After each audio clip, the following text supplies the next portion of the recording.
একজন হলো 3 মেয়ে। কয় মেয়ে? সবাই খুব রূপসী, খুব সুন্দরী, যে দেখে পছন্দ হয়, কিন্তু বিয়ে হয় না। কোন একটা সমস্যা আছে। সমস্যা কি? তাদের মুখের কথার মধ্যে তোতলামি আছে, জড়তা আছে। তো যেই দেখে প্রথম তো খুব সুন্দর পছন্দ করে, যেই কথা বললেই সব পাত্রপক্ষ চলে যায়, আর মেয়ে পছন্দ করে না। এখন 3 মেয়ে বিয়ের উপযুক্ত হয়ে গেছে, এইভাবে পাত্রপক্ষ আসে, দেখে, তারপরে যেই নাকি কথা শুনলে কি হয়ে যায়, বিয়ে ভেঙে যায়।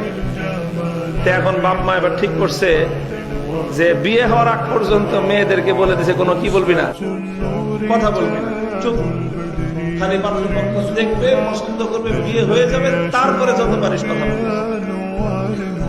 এখন 3 মেয়েকে পাত্রপক্ষ দেখতে আসছে, সবগুলোকে খুব সুন্দর করে সাজায় গুছায় মায়ের বসায় রাখছে। মেয়েরা চুপচাপ বসে আছে। এখন পাত্রপক্ষ দেখতে আসছে, পাত্রের মা মেয়েদেরকে দেখতেছে, দেখে যে চুলগুলো অনেক লম্বা। মেয়েদের চুল দেখে না। পাত্রী দেখার সময় মহিলারা দেখতে পারবে চুল, কিন্তু ছেলে চুল দেখতে পারবে না। ছেলে শুধু মুখমণ্ডল দেখবে, হাতের কবজি পর্যন্ত দেখতে পারবে। পাত্র পাত্রীর গায়ে স্পর্শ করতে পারবে না। অনেক আছে দেখতে এসে আংটি পরায়, আংটি যে পরায় এতে কি মেয়ের আঙ্গুলে স্পর্শ হয় কি হয় না? জায়েজ নাই। কি করবেন? আংটি পরাইতে হলে কে পরাবে?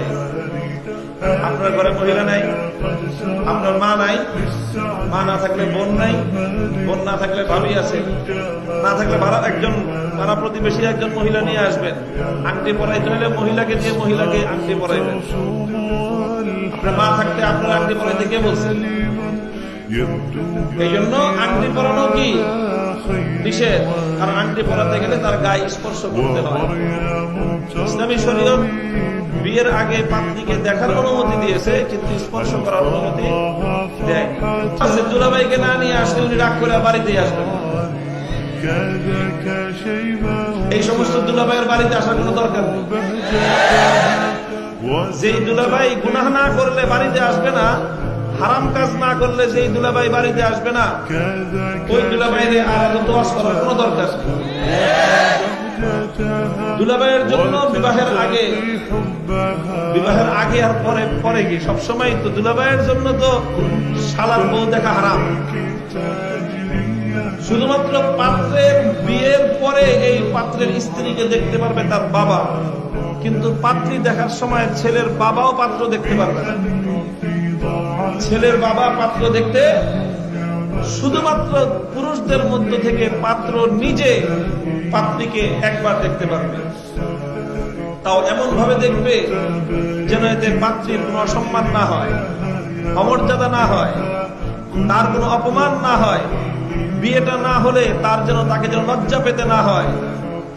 এমন যেন না হয় যে তোমাকে দেখে পছন্দ করে নাই বলে বিয়ে হয় নাই, এমন যেন সমাজে যেন কথাবার্তা না হয়। এমন ভাবে দেখবে যাতে নারীর সম্মান এবং সম্ভ্রম, তার মর্যাদা এবং ইজ্জত সংরক্ষিত হয়। পাত্র দেখবে সসম্মানে, যেভাবে খুঁটিয়ে খুঁটিয়ে দেখা হয়, পাত্রীর অমর্যাদা হয়, এইভাবে পাত্রী দেখার অনুমতি ইসলামী শরীয়তের মধ্যে নেই। যাই হোক, তো বলতেছিলাম পাত্রী কয়জন? 3 জনই মাশাআল্লাহ খুব সুন্দরী, রূপবতী।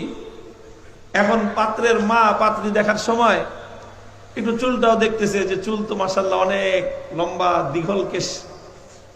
দীঘল কেশী নারী। তো বলতেছে, মা তোমার চুল তো অনেক সুন্দর, লম্বা অনেক। এখন মেয়ে আর কথা বলার লোভ সামলাইতে পারেনি। এখন মেয়ে বলতেছে, তাও তো মায়ে আজকে মাথায় তেল দেয় নাই, তাই এত সুন্দর। আর লাগছে নিপেস। এত করে বুঝে দিছে যে কি বলবি না, কথা বলবি না। এখন যখন পাত্রের মা তার চুলের প্রশংসা করছে, এখন আর সে নিজেকে সামলাইতে পারে, তাও তো মা এটা দেয় নাই। এখন মেজবোন মাঝখান দিয়ে বলতেছে, কিরে বুট, তুই যে টটা রইলি, তোরা না মায়ে কথা বলতে না করছে, এখন মেজো বোনের নামাজও শেষ, এখন ছোট বোন মাঝখান দিয়ে শেষ পর্যন্ত আমি বা টুপটাপ। আমি কি টুপটাপ মানে তো কি চুপচাপ থাকলো সে? তো তার টুপটাপে তিন বোনের বিয়ে শেষ। বুঝতে পারলেন কথা? তো আপনারা কেউ টুপটাপ থাকবেন না। টুপটাপ থাকবেন না মানে কি? মানে মুখে কথা বলবেন না, ইনশাল্লাহ বলেন।